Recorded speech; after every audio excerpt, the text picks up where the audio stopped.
All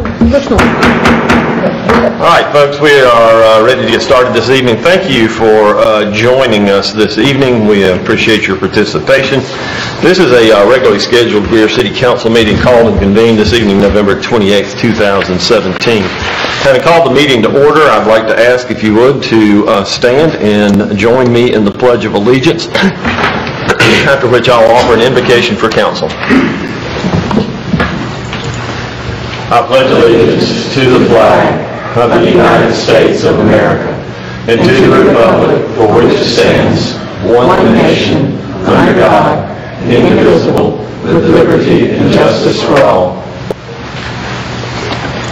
Gracious Lord and Heavenly Father, we thank you for this day. We thank you for the blessings of this day, the beautiful weather that you have provided, and for the opportunity to be of service to this great community. We thank you for this calling that you have placed upon our lives and the positions that you have placed us in the community that you have placed us in. And I pray that we would be mindful of the needs of our entire community, and as we seek to serve, that we would also seek to serve those citizens as well. We pray now that you'll be with us through the rest of this meeting.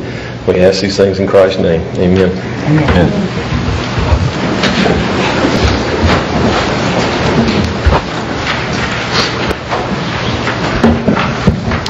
In public forum this evening, we have one person that has asked to appear. Mr. Brian Martin has asked to come to address ordinance number 27-2017.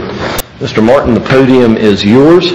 If you would state your name and address as a matter of record, we would appreciate it, and the floor is yours, sir. Thank you, Mayor and Council. My name is Brian Martin. I am a city resident presiding at 3 Meadow Breeze Court in Greer, South Carolina, and also practicing attorney with my office just across the road on 212 Trade Street in downtown Greer. It's the second capacity as an attorney that I come before you tonight. My clients, William McCullough, Chatham LLC, Karen Robinson, and Tree Farm Incorporated are folks that I represent. And I received notification with the agenda was released yesterday of an item, the ordinance 27-2017 on the agenda for tonight. And my clients had asked me to come present to you and talk with you about that situation, as it came to quite a surprise to us for it being on the agenda. I've been struggling with this all day to figure out, because I know that public forum comes before you get most of your information through the council meeting from the staff. And so I imagine that staff has a good bit of information to provide to you tonight. And I certainly don't want to jump ahead of them, but unfortunately with public forum, this is the only opportunity I get to speak on behalf of my clients towards that. But I'll try to be brief. The reason to come before you and speak before you tonight is seeing this item on the agenda for second reading caused some concern for my clients, who are the owners of the property, because on October the 19th we had specifically submitted a letter to the city to withdraw the petition for annexation on behalf of those property owners. As I went through the information that was included with the agenda, the documentation with regard to that annexation process, I specifically noticed the minutes from the Planning Commission, the deeds, but not included in that information was the letter that was submitted. And so I wanted to be sure that you guys had that. I brought copies if I could pass that out to you tonight. Is that okay? Yeah, if you'll just hand one to, or hand them to Jay there, that'd be good. Enough to pass around this group as well. Just as the letter will indicate to you, and as I'm sure you guys have experienced before, the petition for annexation by these property owners arose out of a contract to purchase the property involved with an economic development project that, according to an item on the agenda, appears you're going to get more information about here in executive session. But the owner specifically asked me to be present to specifically be sure that you were completely informed that they did not want to be annexed at this time.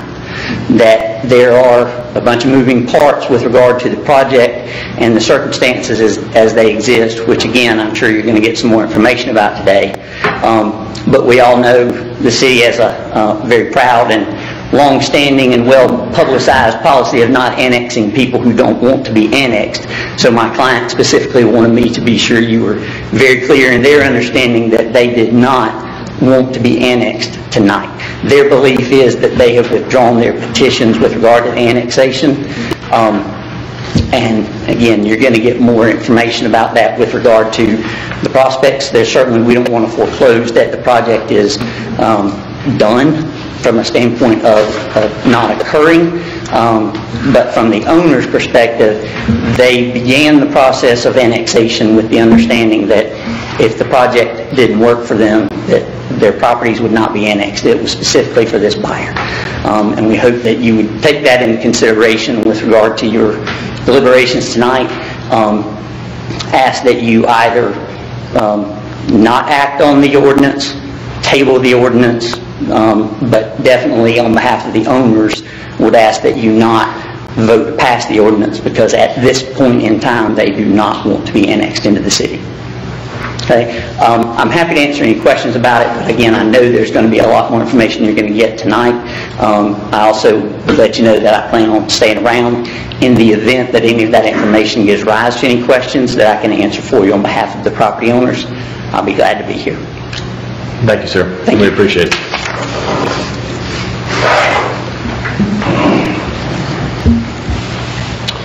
We'll move forward into the minutes of our meeting that was held on November the 14th, 2017, and I'll entertain a motion, to receive the minutes. So moved. Have a motion and a second. Any items of note for our clerk? Hearing none. Ms. Duncan? Mr. Airwood? Yes. Mr. Griffin? Yes. Ms. Booker? Yes. Mr. Dumas? Yes. Mr. Bettis? Yes. Ms. Albert? Yes. Mayor Danner? Yes. This evening, as our agenda indicates, we want to take time to recognize an employee in their retirement, and so I will do that and ask the city administrator if he will join me as well.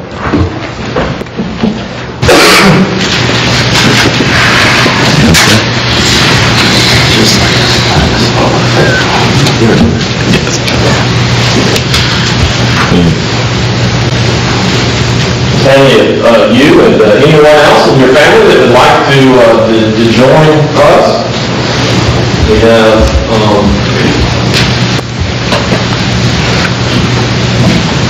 some are coming more reluctantly than others.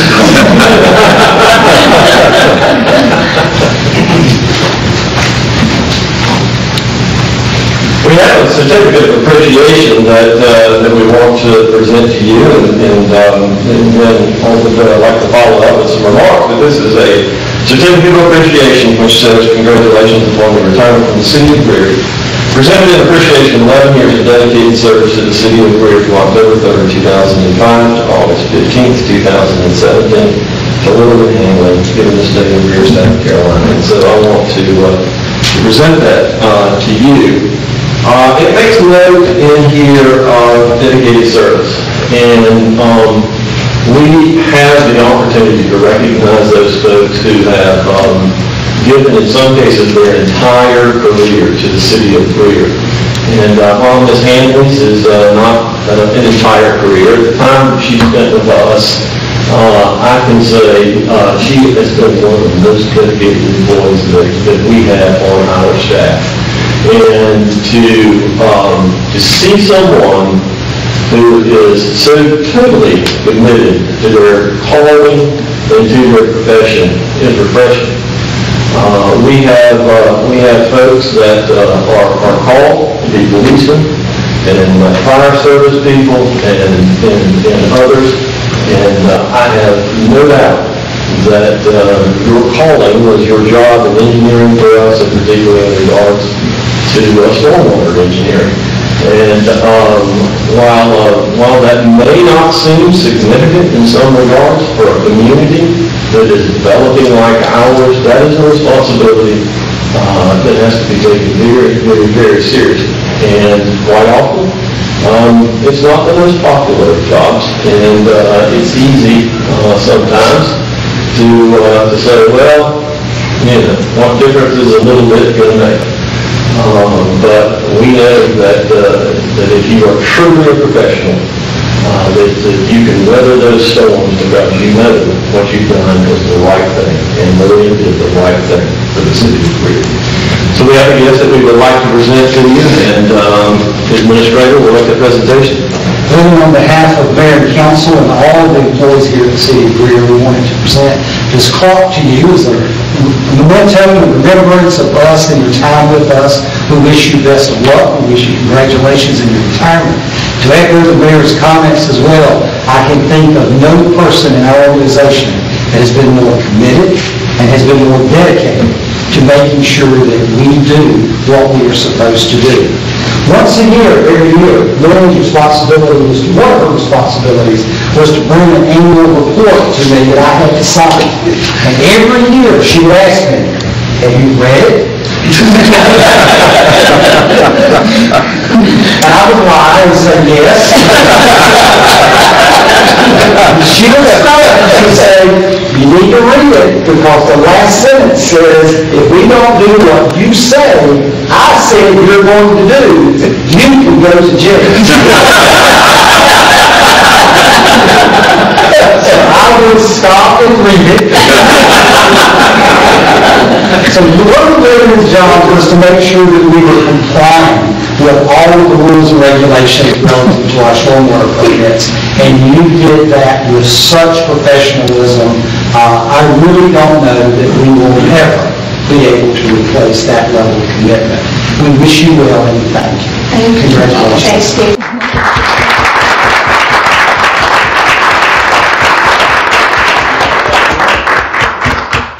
I just want to say that, for one thing, thank you for everything that you've done for me.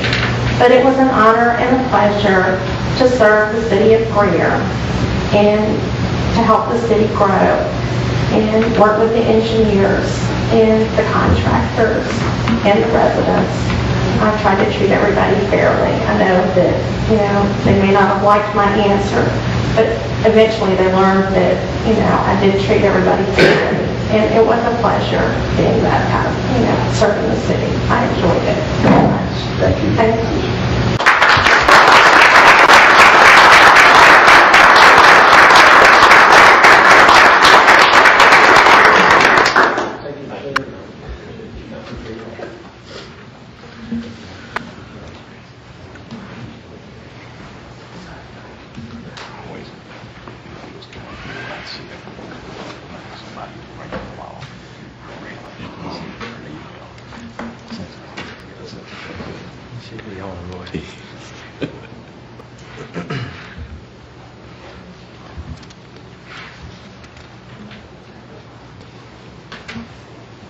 No silk fence.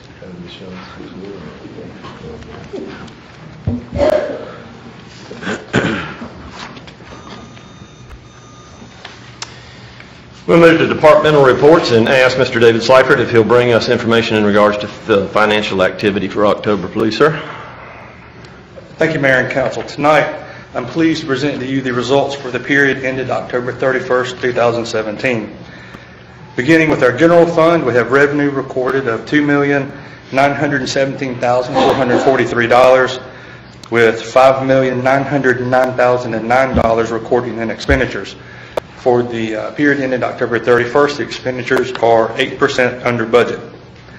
Looking at the dashboards, we have a combined positive variance of $1,456,738 and a cash balance of $10,803,615. Referencing the hospitality taxes fund, we have revenue that is 3% over budget of $727,710, expenditures of $303,217 with a cash balance of $1,607,238. And finally, in our stormwater fund, the revenue recorded in that particular fund is $26,090 with corresponding expenditures of $50,753 and a cash balance in that fund of $1,151,237. That's our summary financial report for the period ended October 31st. Be happy to take any questions that you may have at this time. Council? David's always available if you have something you want to follow up on. We appreciate the information, sir. Thank you. Thank you. Council Chief Dorian Flowers, our fire chief, is here this evening to provide his activity report and highlights from the fire department. Thank you, sir. Absolutely. Mayor, member of council.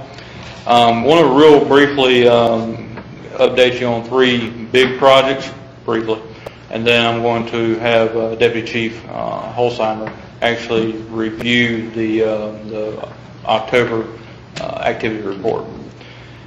3 big projects we've been working on that's been mentioned over a period of time has been the strategic plan, the CAD system, the 911 system, and also the radio system. The strategic plan, we are currently reviewing the final draft on that. Hopefully we'll have something shortly after the first of the year to give you a little bit more input and a little bit more update on that. But I want to let you know we hadn't forgot it. It's still in process. The CAD system, as some of you are aware, the 911 system has been outdated for a while and is in process of being updated. That is a large or major undertaking, as I'm sure you can imagine. And on the fire service side of that, there is a major push to change the deployment model of fire services, not just in Greer, but also county-wide. And in order to do so, there's been a lot of work in the background to do that. And I was actually chosen as a liaison through the Greenville County Fire Chiefs Association to actually act as the point man, I guess, for not just us in the city of Greer and working with our police department and our rollout of the CAD system, but also how that affects fire service deployment throughout the entire county. So that's a major project that's going on. And then finally, the radio system. As you all are aware, we've had some concerns about a radio system for several years, and we're very fortunate with your support and help that is quickly getting an end in sight. So we are actually working with our police department right now to coordinate some purchasing on that. We have the funding available to purchase what we need. We hope to be able to make some decisions on that before the end of this year, where we're able to get those radios and equipment out shortly after the first of the year.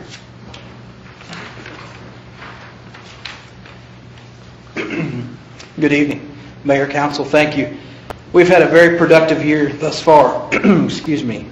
All our positions are filled in the fire department, and 2 of our newest firefighters graduated the Spartanburg County Rookie School. And one of those firefighters is rookie firefighter Noah Sanford, who was a member of our Explorer Post for a long time. And he was actually chosen and received the Academic Excellence Award for having the highest average, or GPA, or grade point average through the program. Call volume for the month of October was 244 calls.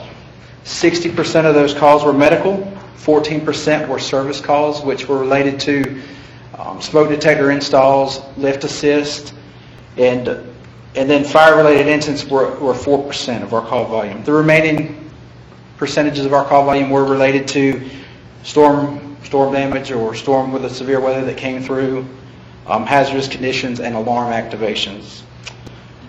Our medical in-service program, in conjunction with Greenville County MS, is a program that we offer where we teach in-service program to keep our medical certifications up. And that average 90 personnel from different departments throughout the county monthly. And we offer 3 classes a month. And we've actually grown so much that our headquarters, we have space limitations, so we're moving it to Hood Road. We had 356 hours of training out there for the month of October for in-service. We have also had a large increase in our training hours. As of October came to an end, we had just under 14,000 hours of training for the department. This is a 4,000 hour increase from this time last year. Our department has continued to have a key focus on officer development. Now, at this time, 100% of our lieutenants are trained up to the Fire Officer 1. Our battalion chiefs are trained up to and up or trained up to the Fire Officer 2. And 83.3% of our battalion chiefs and other chief officers are up to the Fire Officer 4 level. All of our staff has completed their Blue Card Incident Command, which is a national incident command model that helps train for managing fire incidents. And we did that in partnership with North Spartanburg Fire Department, where they came over, and I go over and help them when they need training done for their blue card, and they come over and help us, and it's at no charge to each other. So we work together to get it achieved. Chief Flowers graduated the Risk Management Institute through the MASC. So we've had a very productive year in training. We've also worked, in 2004, you may recall, we were one of the first fire departments in the upstate of South Carolina to do car seat installations. Well, at this time, our 25 technicians and 3 special needs technicians have secured and installed 7,500 plus car seats for the community. Chief Keeley was selected to sit on the ICC Exam Development Committee, which develops worldwide exams for the ICC International Code Council. And our Fire Marshal's Office has conducted 225 plan reviews. This is an increase of 101 plan reviews since last year at this time. Fire permits have also increased, and our fire permit fees are up to $50,621 at the end of October, which was, that time last year was $10,000. Our inspections have increased as well, with the addition of our Deputy Fire Marshal to 198 for the month of October in 2017. Thank you very much for your time. We tried to, this year we tried to change up how we presented the update on our monthly activity report. We wanted to kind of give a comparison between this year and last year, so you can see the difference in focus, but also in the changes and how much activity is actually out there.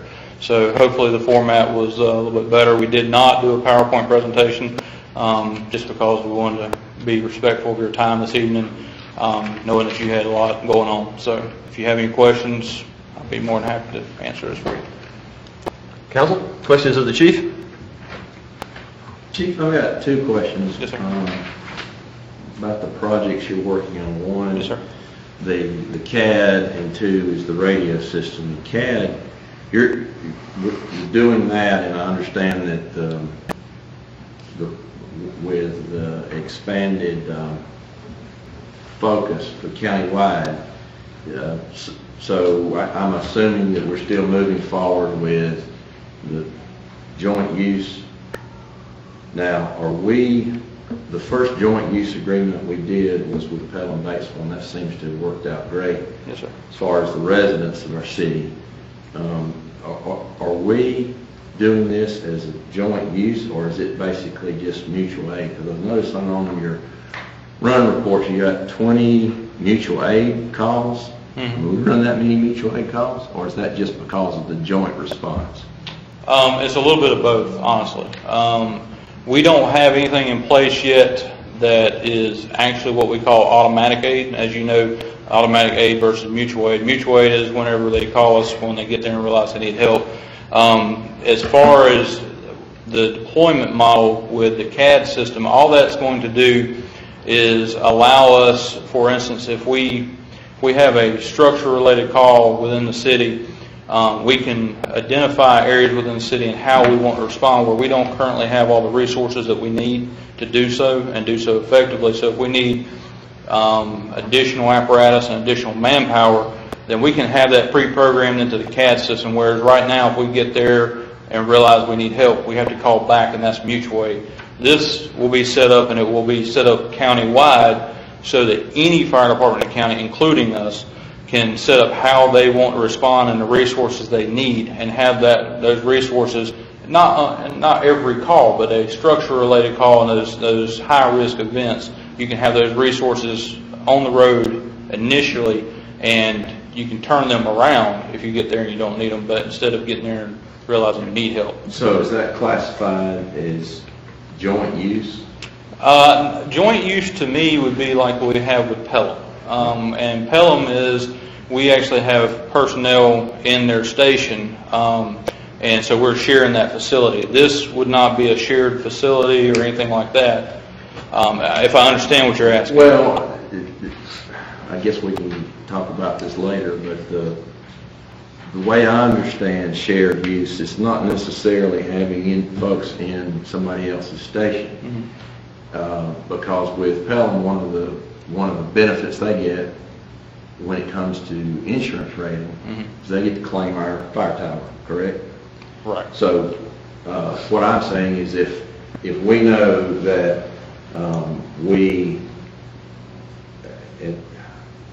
at manufacturing facility A, it's on the edge of the city, and it will typically take so many engines, so many ladders, that kind of thing, then we have an agreement with whoever's district is closer. Okay, and then instead of it being automatic, I mean, I really don't understand why you do automatic aid and not get the benefit out of it for the citizens, because that's what I do. Okay, so to answer that question, now I understand what you're asking. Yes, so in that we would get the benefit from these other departments responding automatically with us, and we've already started the groundwork with that. Part of the requirement for us to get that benefit is we have to conduct training, scheduled training every year, and from ISO standpoint and getting that credit, we have to do that training every year, and we have that scheduled out every year, and that will provide us the ability to count their personnel and their apparatus. From the ISO standpoint, there's no requirement for us to have personnel in their station to get that benefit, as long as we have automatic aid agreements and we can show two things. One, that we're training together on a scheduled event, and then also that we show that they actually do respond, and likewise that we're responding with them. That's where that automatic aid comes in, and that's how you get that credit. It didn't used to be that way with ISO.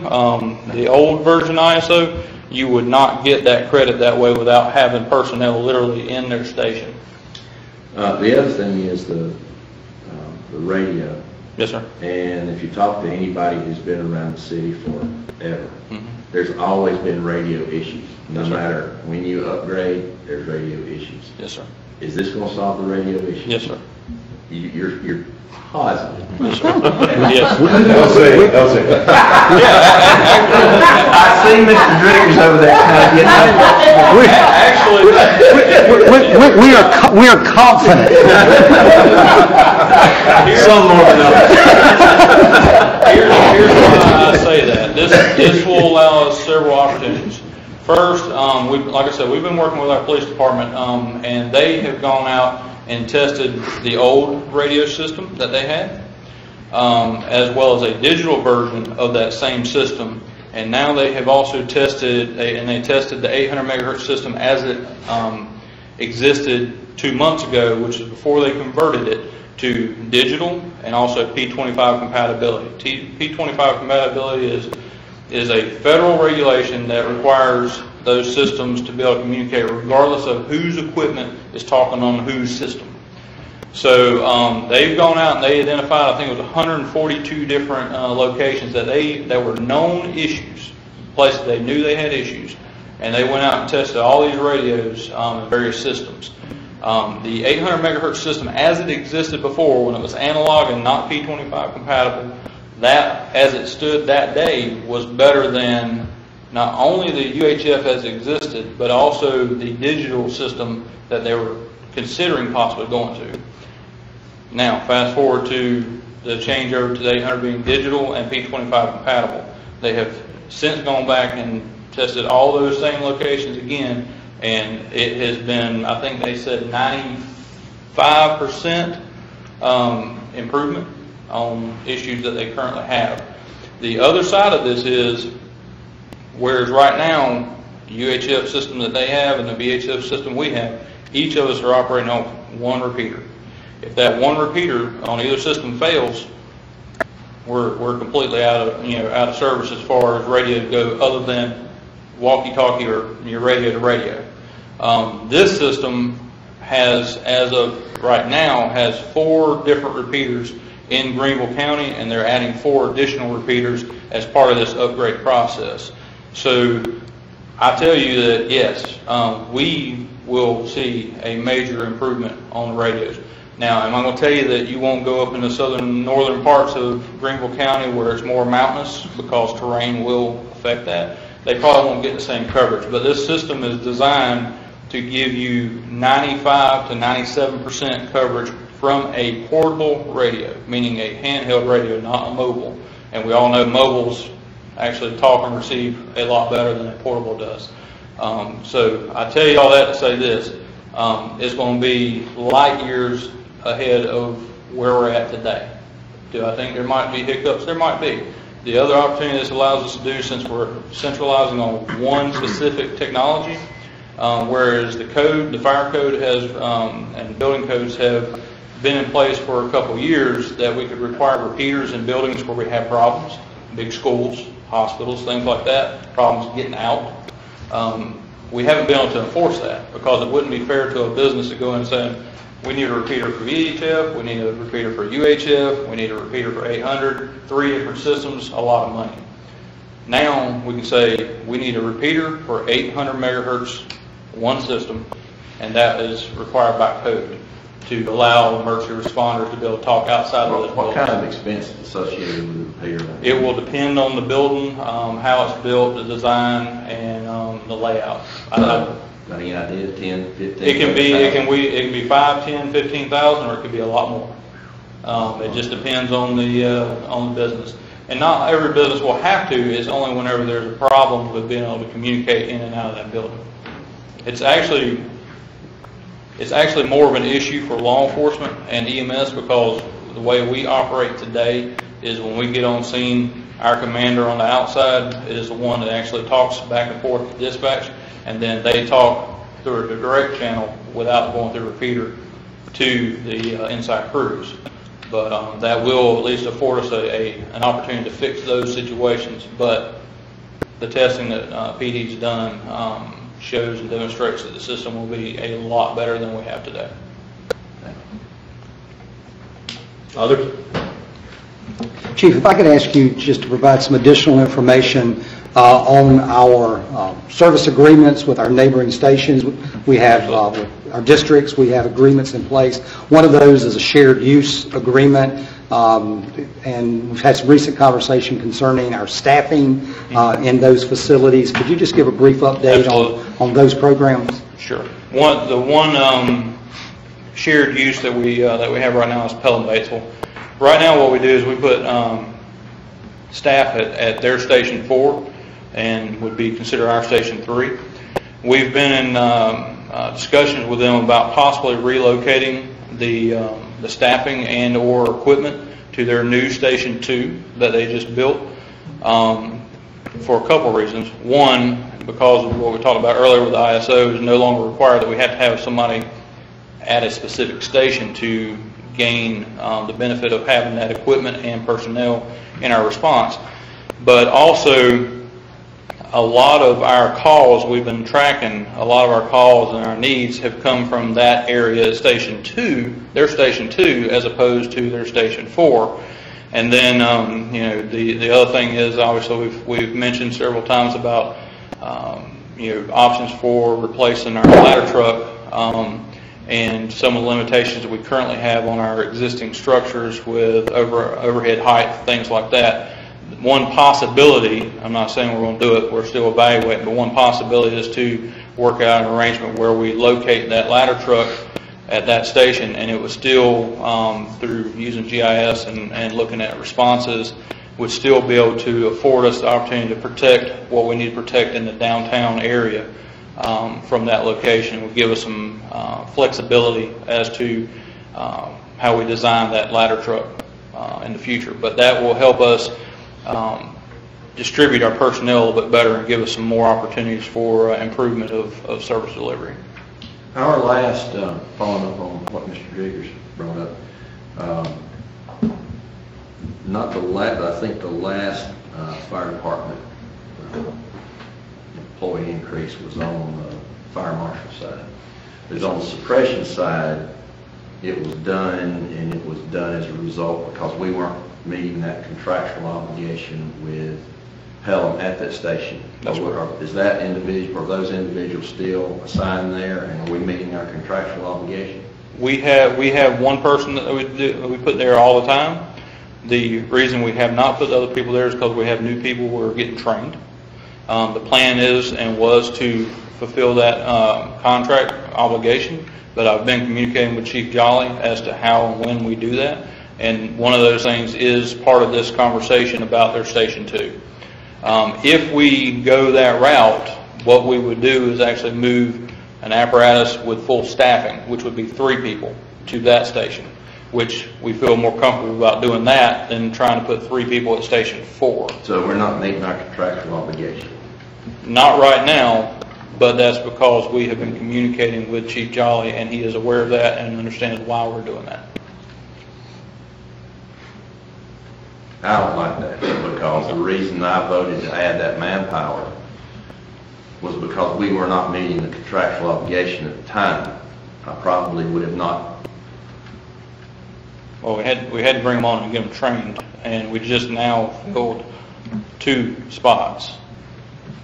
And again, Chief, as my understanding is that in communication with Chief Jolly, that once that existing staff we have are trained at the satisfactory level, it is your intent, if we stay in the current situation at their Station 4, we would transfer an additional staff person there. Right. Yeah. If we do move to their Station 2, that would actually be a relocation of 3 in that scenario. But all of that has been in communication with Chief Jolly. Absolutely. But you have sufficient staff to fulfill that obligation when you believe that they are sufficiently trained to go to that station. Right. Is that correct? That is correct. Okay. And we literally just discussed that we had 2 that just graduated from the academy literally a week and a half ago.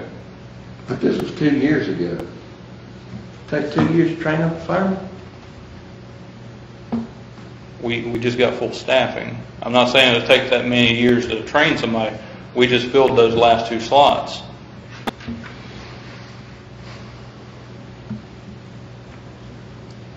Okay. Others? Thank you, sir. Appreciate the information.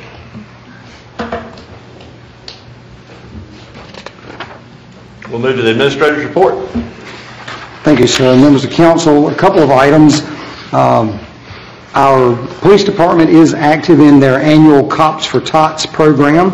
It is, again, an annual event. Many of you have volunteered and have been familiar with that event for a number of years. It is, their collections are going well, but they certainly are in need of additional collections in that program. Just for your information, they will be doing their distribution on Saturday, December the 16th of that program to the families that are identified through their process. So again, very, very successful event for that. It's moving very well.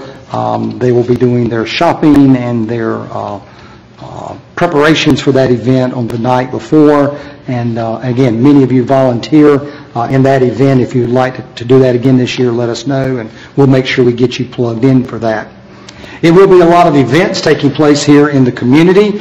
We've continued to share that with you as well as the entire community. But please be reminded that this Friday evening we will have the tree lighting ceremony here at City Park. Prior to that, there is the Supper with Santa event for our employees and our families of our employees. That is a private event that we've been able to do the last several years, primarily because Breakfast with Santa sells out very, very quickly. We have 3 sessions of Breakfast with Santa on Saturday morning, and those all sold out in about 45 minutes, as it does each year. And as a result of that, we decided to do the Supper with Santa with our employees and their families the evening before. Again, we invite you to come out for that and join our employees and their families for that event. Many activities taking place in our downtown area as well. And then, of course, our annual Christmas parade will be held on Sunday afternoon at 2:30. Many of our employees are involved in the preparation and the execution of all of those events, so it's an all-hands-on-deck event for us over the weekend. So very, very active with that. Hope that you can make plans to join everyone in the community for this week's events for Christmas in Greer Station. Our Employee Appreciation Breakfast, which is now in its I guess this is our 18th annual Employee Appreciation Breakfast. That will be taking place on Friday morning, December the 8th. We gather at 7 a.m. Breakfast begins at 7:30. It is a wonderful opportunity for all of our team members of Team Greer to gather. We only have a couple of times each year that we're able to gather that entire group, and this is one of those. Our employees look forward to that. We thank you for your continued support, and that will be happening on Friday morning, the 8th. Please, we hope that your schedules, calendars will allow you to participate in that as well. You will note on your agenda this evening, and some additional information was brought to us during our public forum. There is an old business item for you, item A, second and final reading of ordinance 27-2017. I would ask council's consideration to hold that matter over until after executive session. You will note 3 items for executive session on your agenda. One of those is relative to an economic development project. That project specifically has implications and affects the potential annexation that is identified in Ordinance 27-2017. I think it will be helpful to receive that information concerning that economic development project before consideration of that ordinance. So again, I would like to ask your consideration to hold that item until after executive session.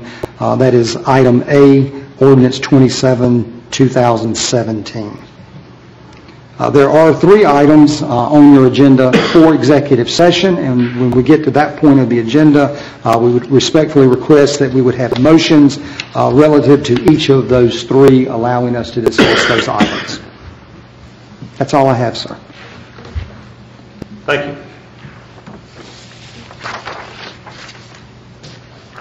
Council, with that, we'll move to appointments of boards and commissions, the first of which is the Board of Zoning Appeals. We have 2 vacancies there, one in District 3, where Thomas McAbee's term expires 12/31/2017.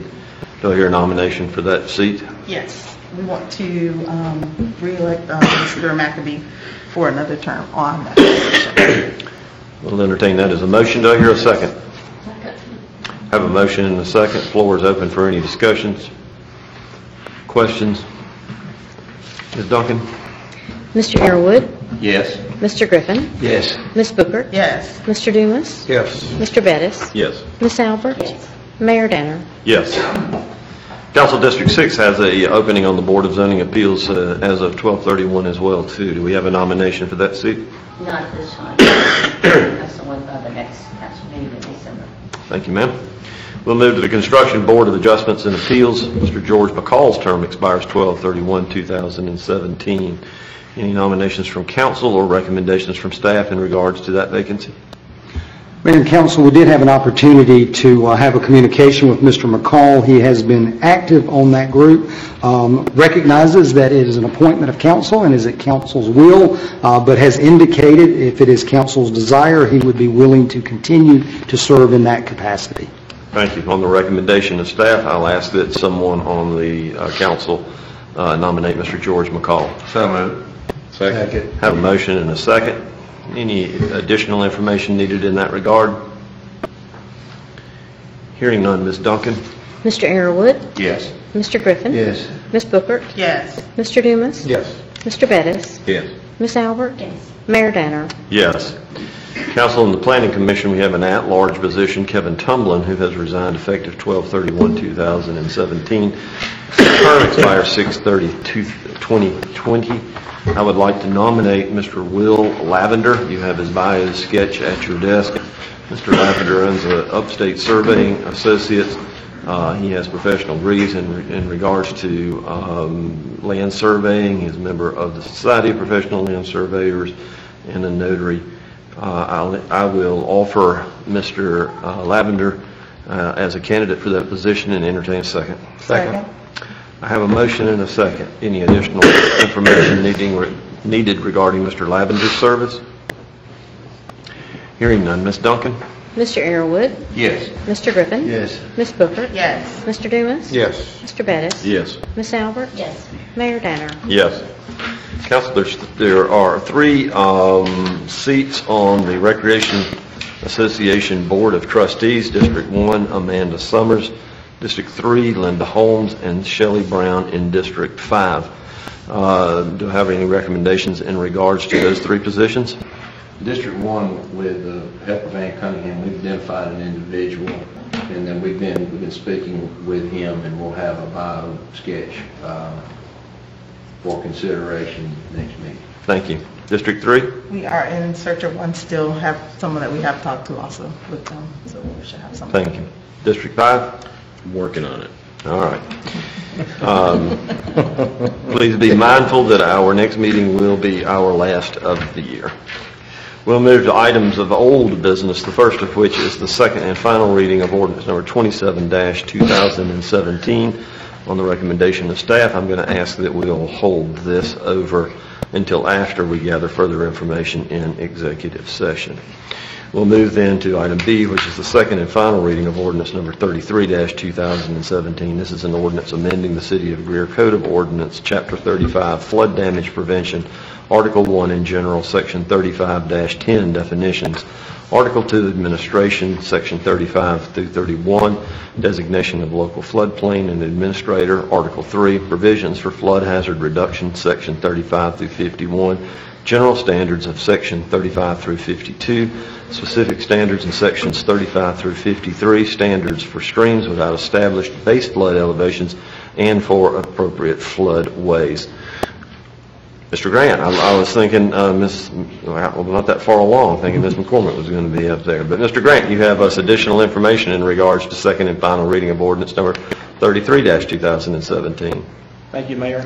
The only additional information, there were a couple of questions from last meeting, so I provided answers to those questions and also explanations of each proposed ordinance change that should have been in your packet, and that's all I have at this time. Okay. Entertain a motion to receive. So motion. Second. Have a motion and a second in that regard. Discussion. Questions? Hearing none. Ms. Duncan? Mr. Arrowood, Yes. Mr. Griffin, Yes. Ms. Bookert, Yes. Mr. Dumas, Yes. Mr. Bettis, Yes. Ms. Albert, Yes. Mayor Danner. Yes. Thank you, sir. That was who I was looking for. Second and final reading of ordinance number 42-2017, an ordinance to change the zoning classification of property owned by J.R. Jones located at 111 Oakdale Avenue from R20, which is single family, to R15, residential single family. Any additional or new information in that regard? No, sir. Thank you. None at this time. With that, we'll entertain a motion to receive ordinance 42-2017. So moved. Second. We have a motion and a second. Floor is open for discussion. Questions? Comments? Hearing none. Ms. Duncan? Mr. Arrowood, Yes. Mr. Griffin, Yes. Ms. Bookert, Yes. Mr. Dumas, Yes. Mr. Bettis, Yes. Ms. Albert, Yes. Mayor Danner. Yes. Next item is the second and final reading of ordinance number 43-2017, an ordinance to change the zoning classification of a portion of property owned by Scott Streetman located at 103 Finley Avenue from R12 residential to C3. Any new or additional information in regards to number 43-2017? No, sir. Not at this time. Thank you. Hearing no new information in regards to ordinance number 43-2017, I'll entertain a motion to receive. So moved. Second. We now have a motion and a second. Floor is open for discussion. Hearing none. Ms. Duncan? Mr. Arrowood, Yes. Mr. Griffin, Yes. Ms. Bookert, Yes. Mr. Dumas, Yes. Mr. Bettis, Yes. Ms. Albert, Yes. Mayor Danner. Yes. Thank you. Thank you. Council, having no new items to consider this evening, we have 3 matters to consider in executive session. We'll entertain these as 3 separate matters. I'll entertain a motion to go into executive session for the purpose of item A, and then we'll do B and C. So I'll need a motion to go into executive session, and then I will need someone to make a motion, to offer item A. Is there a motion to go into executive session? So moved. I have a motion and a second in that regard for the items as follows. First one is item A.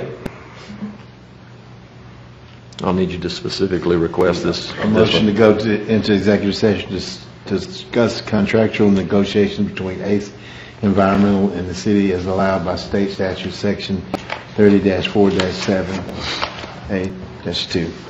That'll be one of the items that we'll consider tonight, item B. Make a motion we go into executive session to discuss proposed contractual offer to purchase city-owned property as allowed by state statute section 30-4-7A2. And item C. I already closed my... I'll make a motion. Somebody else read it. I'll make a motion for council to go into executive session to discuss matters relating to proposed location and the provision of services encouraging a location of project I-85 as allowed by state statute section 30-4-7. Council, we are obviously getting used to our new format. Do you understand that we will consider in executive session 3 separate items: ACE Environmental Contractual Services, the offer to purchase city-owned property, and an economic development project?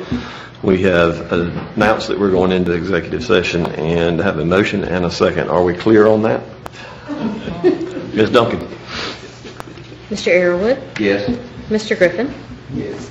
Ms. Booker? Yes. Mr. Dumas? Yes. Mr. Bettis? Yes. Ms. Albert? Yes. Mayor Danner? Yes. Council, in executive session, we have considered 3 matters tonight, the first being the ACE Environmental Services contract. The second was the offer to purchase city-owned property, and the third was an economic development project. In executive session, we took no action. Do I hear a motion to come out of executive session? So moved. Second.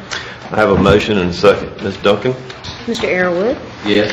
Mr. Griffin? Yes. Ms. Booker? Yes. Mr. Dumas? Yes. Mr. Bettis? Yes. Ms. Albert? Yes. Mayor Danner? Yes. Council, on the recommendation of staff, the first item before us of old business this evening was the second and final reading of ordinance number 27-2017. This was an ordinance to provide for the annexation of properties owned by William McCullough, Chatham LLC, and Karen Robinson, located on Genoble Road and Robinson Road, by 100% petition, and to establish a zoning classification of I-1 for said properties. Any additional information in that regard from council? Mr. Mayor, I'd like to make a motion that ordinance number 27-2017 be tabled until our next meeting. I have a motion. Do I hear a second? Second. Any discussion? Ms. Duncan? Mr. Arrowood? Yes. Mr. Griffin? Yes. Ms. Booker? Yes. Mr. Dumas? Yes. Mr. Bettis? Yes. Ms. Albert? Yes. Mayor Danner? Yes. Council, we have no further items for business this evening. Stand adjourned.